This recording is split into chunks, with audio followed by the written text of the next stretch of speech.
ఆకునూరి రాజీనామా. తెలంగాణ విద్యా commission chairman పదవికి ఆకునూరి మురళి రాజీనామా. తన బాధ్యత పూర్తయిందని సిఎస్కు పంపిన లేఖల్లో వెల్లడి. సో ఆకునూరి మురళి ఒక సంచలనమైన నిర్ణయం తీసుకున్నాడు. ఆయన రాజీనామా చేసిండు. సో ఎందుకు రాజీనామా చేసిండు? రాజీనామా చేయాల్సిన అవసరం ఏమొచ్చింది? రాజకీయ వర్గాల్లో పెద్ద చర్చ సాగుతూ ఉన్నది. ఈరోజు పెద్ద చర్చ సాగుతూ ఉన్నది. కారణం ఏంది? ఆకునూరి మురళిని రేవంత్ రెడ్డి పట్టించుకుంటలేడా? ఆకునూరి మురళి విద్యా కమిషన్ చైర్మన్. ఆయన విద్యకు సంబంధించి ఒక రిపోర్ట్ ఇచ్చిండు. సో ఆ రిపోర్టు ముఖ్యమంత్రి రేవంత్ రెడ్డి ఇంప్లిమెంట్ చేస్తలేడా? పక్కన పెట్టిండు ఆకునూరి మురళిని.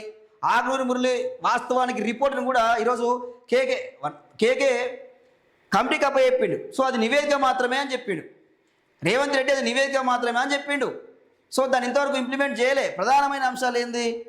ఇంటర్ వ్యవస్థను రద్దు చేయాలా ఒక ప్రధానమైన డిమాండు. దాంతోపాటు ఫీజు నియంత్రణ చట్టం అమలు చేయాలి. అన్ని పబ్లిక్ సెక్టార్లోనే విద్య అందించాలి. ప్రభుత్వ పరంగానే విద్యను అందించాలి. నాణ్యమైన విద్యను అందించాలి.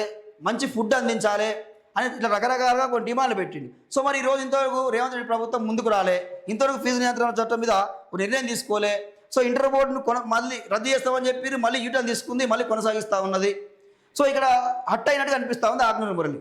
స్పష్టంగా ఆకునూరి మురళి హట్ అయినట్టుగా అనిపిస్తూ ఉన్నది.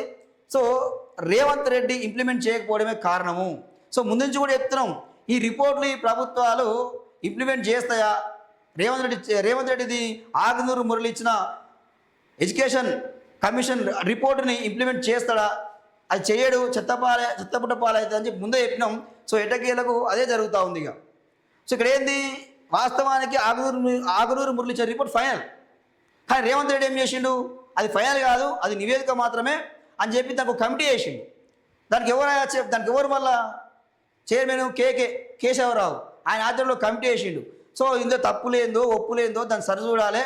మళ్ళీ మీరు ఆ కమిటీ దీన్ని తప్పులొప్పులు చూసి మళ్ళీ మీరు ఒక నివేదిక ఇవ్వాలని చెప్పిండు. ఇక సో అది కాలయాపనకు పరుగులు తీస్తూ ఉంది. సో దాని ఇంతవరకు కూడా ఎలాంటి నిర్ణయం తీసుకోలే.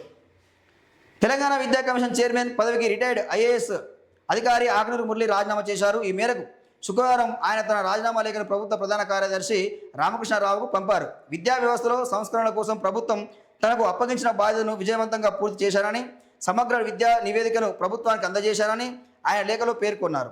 తెలంగాణ విద్యా కమిషన్ చైర్మన్గా తనకు అవకాశం కల్పించినందుకు ప్రభుత్వానికి ఆకునూరి మురళి కృతజ్ఞతలు తెలిపారు. సో ఇక్కడ ఏం చేస్తాడు? సో ఈ ఇచ్చిన రిపోర్ట్ మీద మరి ఈయన బయటకు వచ్చి ఈయన పోరాటం చేస్తాడా?